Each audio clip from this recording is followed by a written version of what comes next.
Hi, and welcome to Bestie Life. This is Daniela, and today we're going to talk about coping with coronavirus quarantine. For many, this is uncharted territory. I think for everybody, actually, not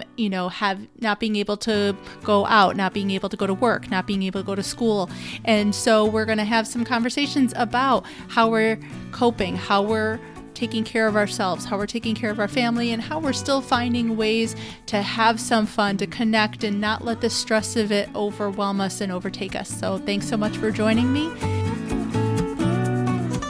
Hi, and welcome again to Bestie Life. This is Daniela. We are talking today about coping with coronavirus quarantine.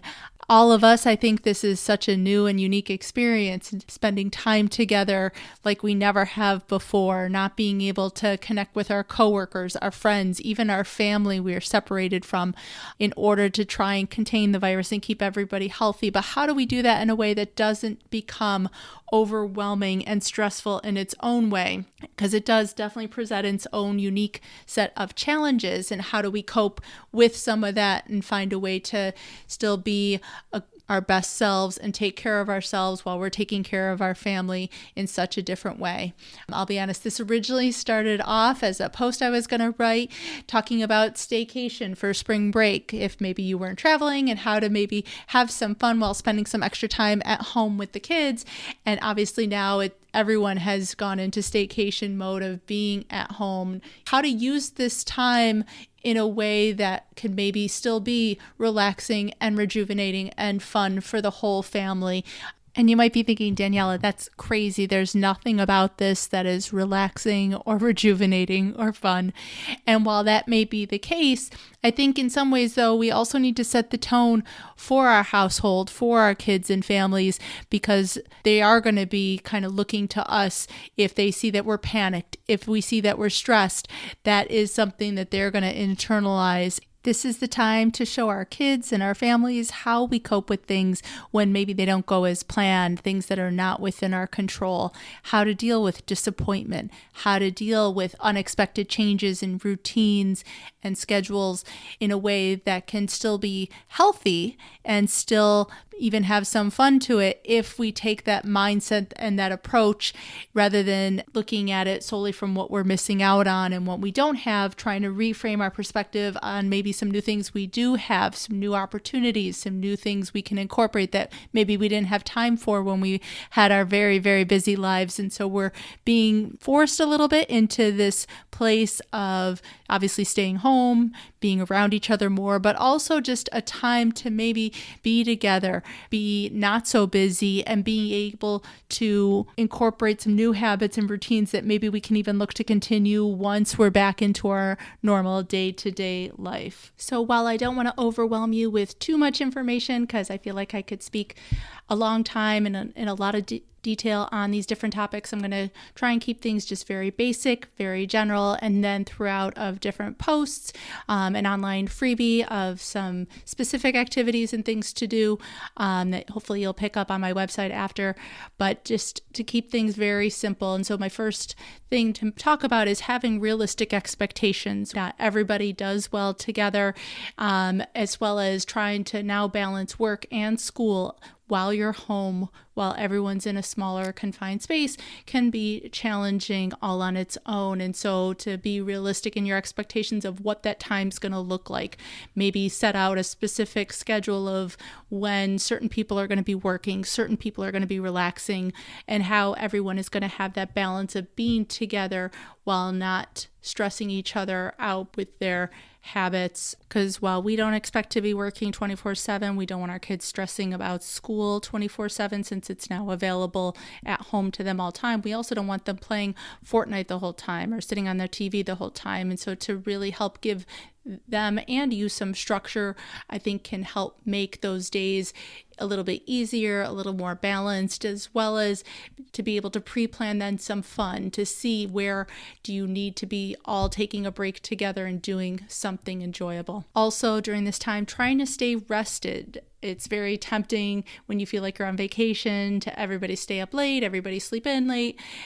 but being able to be well rested, try and keep a consistent nighttime routine for yourself and for your kids, as well as maybe a set time that everybody's up by in the morning, still doing breakfast and starting your day, can help, again, relieve some of the stress so that people aren't feeling like the day got away from them, they got behind and overwhelmed, and everyone then has the same expectations. If you are able to, try and be outside if at all possible. I know sometimes the weather doesn't cooperate, but if you're able to be outside for a little bit, definitely still keep social distancing, but getting some of that vitamin D, some fresh air, letting the kids run off some steam as well as yourself is going to help everybody else to stay more upbeat and balanced. Even if, maybe it's nice enough to make a bonfire, have some outdoor s'mores, to be able to have some of that fun while still maintaining that social distancing. Food could be a great way as a family, whether it's cooking together, everyone gets their own night assigned to them to have a little fun with it. Even if you're eating something as bizarre, I know my brother made once, I think it was toast with peanut butter, raisin bran, and honey.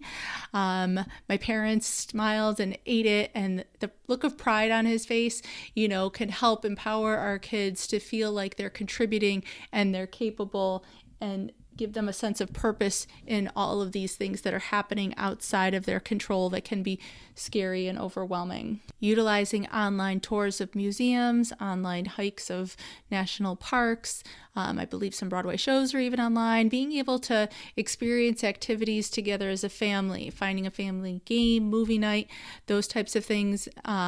also help during this staycation time. Definitely, I think communicating clearly with everyone, not only those expectations, but also letting everyone have a say in the fun part of it, being able to feel like everyone's pulling together as a family, everyone's contributing, not only from a work sense, but also from a fun sense, can help reconnect some of those bonds that maybe in the day-to-day life we start to lose track of when we're caught up in work and activities and driving around and dinner. And so to try and really communicate together as a family, not only your expectations for things that have to get done, but for fun, everyone involved in planning and finding that sense of purpose, and just finding time to appreciate and have that gratitude for the things that we do have, and really channeling our energy to focus on those things that we can be thankful for. Also, try and find time for yourself, which can be hard when we're all together, all in such close quarters. Whether you've been wanting to start incorporating self-care into your day-to-day routine, or it's something you've already been doing, now is definitely the time to either start or maintain those habits while you're trying to take care of everybody else, so that you are in a healthy and good place to do that. So whether it's taking a couple minutes to yourself in your room, maybe going for a walk, being able to fit in a short workout, whatever's going to help you feel like you took some time for yourself and are in a good place to be able to give back then to everybody else, is what's going to be that best fit for you. So like I said, head on back to my website. There's a freebie for you that has a whole list of some really great activities and fun things to do together, some things to help you organize your time and those expectations, and really try and look at these next couple of weeks that we're all together, not just from the stressful perspective that they can be, but from the opportunity that they create for us to be together, to be as a family, and to really help us start some of those habits and routines that we keep saying we don't have time for, that we haven't been able to start, so that you can start to find the bliss in your busy, not just now, but for the weeks and months to come, and be able to reconnect with ourselves and with our families, and be able to grow forward. So thanks so much for joining me, and I look forward to speaking with you again on Bestie Life. Thanks.